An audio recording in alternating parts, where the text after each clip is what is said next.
All right, so we've been working with our Pilgrim's Progress is the name of the story. And we've met the gentleman. Now we know why we call him Pilgrim, because he's traveling, okay?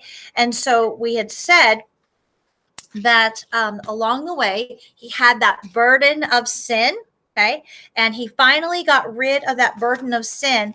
He had to go through the gate of decision. Remember this, the doorway? Okay. He knocked on the door and then somebody pulled him in. Do you remember who that was?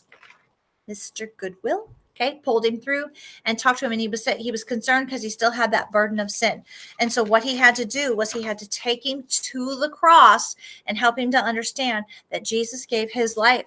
And when he realized that, his burden of sin fell off and rolled down the hill over the cliff and never to be seen from again. That's definitely what happens, when God looks at us, when we've asked him into our heart and we're trusting in God, when we believe, when we admit that we're a sinner, believe that he came and died for us and rose again and went back to heaven, and that we want to go to heaven with him someday. That's what happens to us. Our sin gets going away.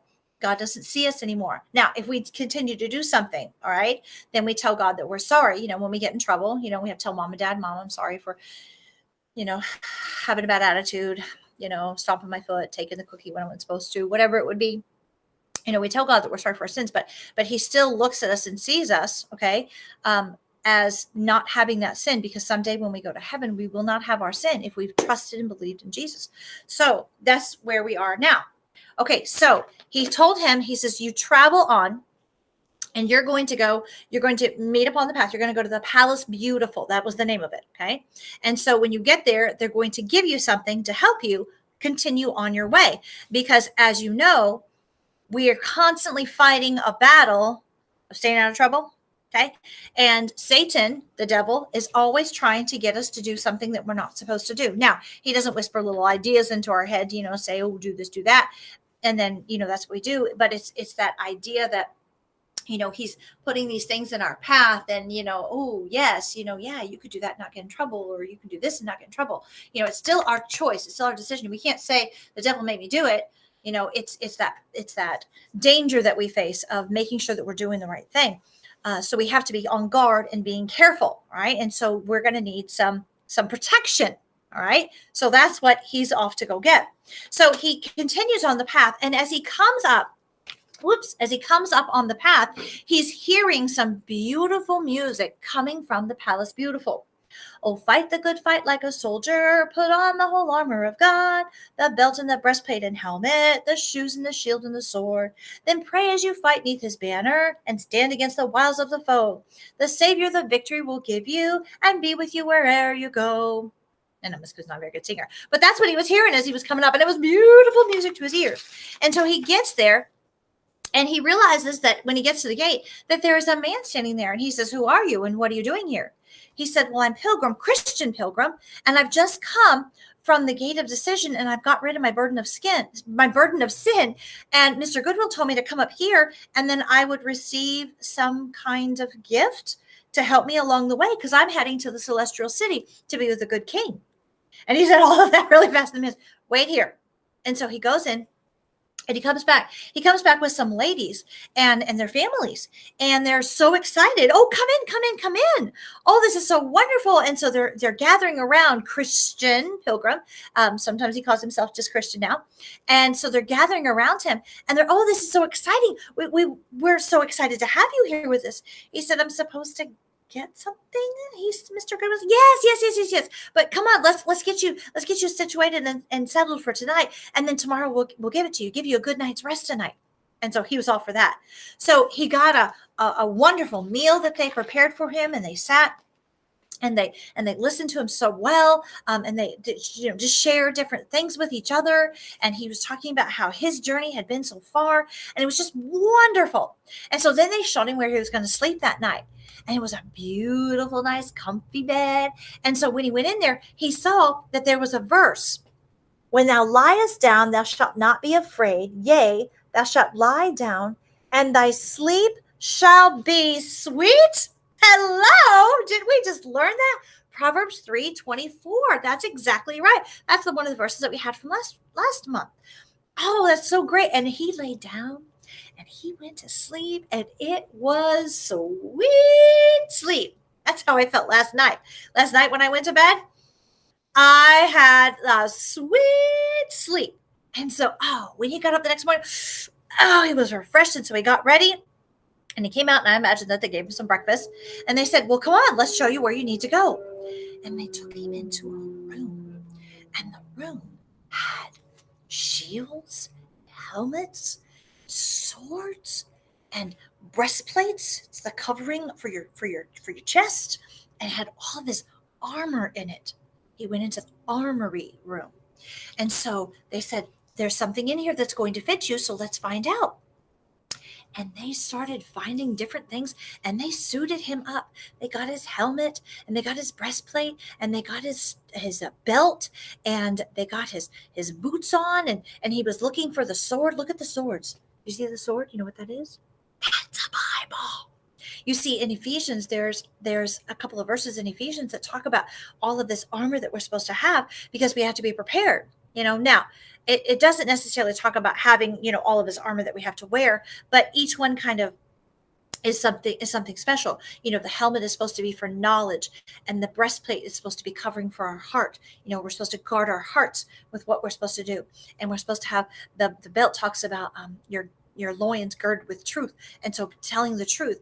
And then of course the sword is supposed to be the word of the Lord. That's the Bible.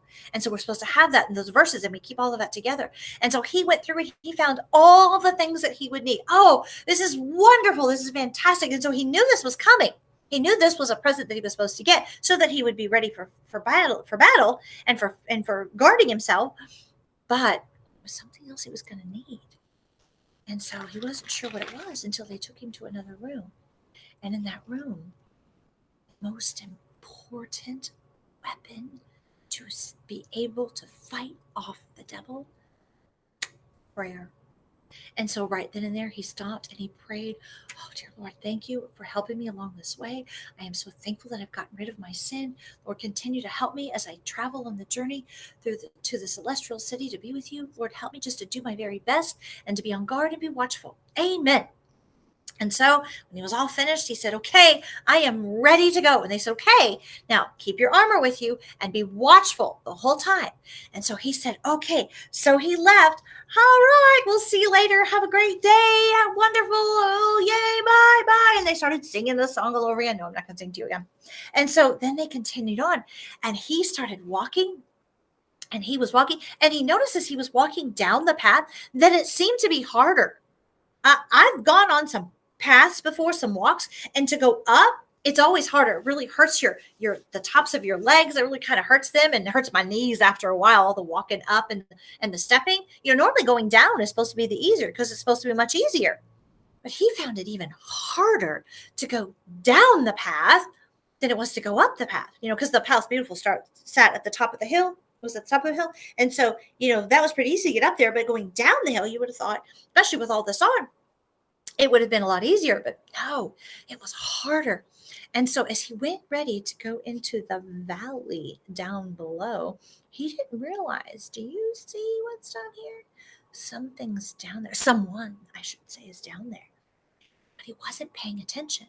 He was just excited, and he was thinking about all the things that had already happened to him, and he was thinking about the celestial city, about what was coming up, and he forgot to be watchful and keep his eyes posted on what was going on around him. Keep guard. Oh, he had his armor on, yeah. But to keep his eyes watchful and to be ready in case something would get in his way, he forgot all about it, until all of a sudden something jumped out in front of him. And oh my goodness, he was so scared by it. Oh my goodness. I know my picture's a little on the scary side. I'll step back a little bit so it's not so scary. But somebody jumped out in front of him. Oh, who are you? He said, I am the one who's going to stop you in your path. You know what that is, right? That's Satan, right? That's the devil. He said, yeah, I'm going to stop you from going on this pathway. And all of a sudden, Christian Pilgrim, he forgot. He forgot about all that he was supposed to be doing, and he hadn't been watchful. And he stopped thinking about what he needed to do, and he was just really, really scared. What should I do? He says, you don't need to continue on this pathway. I'm going to stop you from going. You may be the good king's new person, but I'm still going to stop you from going on your way and get to the celestial city. Oh, Christian didn't know what to do. I mean, he tried to battle a little bit, but then the weapons came out. Devil had the weapons come out. And so Christian didn't know what to do. He just held up his shield. He held it up to cover himself. And he said, and he took out his, finally remembered he had a sword, and he took it out from behind the shield, and he started kind of doing one of these things. And all of a sudden he heard this yelp. Ah! And then next thing you know, he was gone. Oh, the fighting was finally over. Oh, and he was so tired. He felt so bad. I forgot to be watchful. I was not watchful. I was not doing what I was supposed to. I kept my eyes off the Lord. I've got to keep thinking about what the good king would want me to do. Okay. And he stood up straight and tall. And he said, all right, I'm going to continue on my battle. But I'm going to continue on my journey, and I'm going to be ready for battle this time.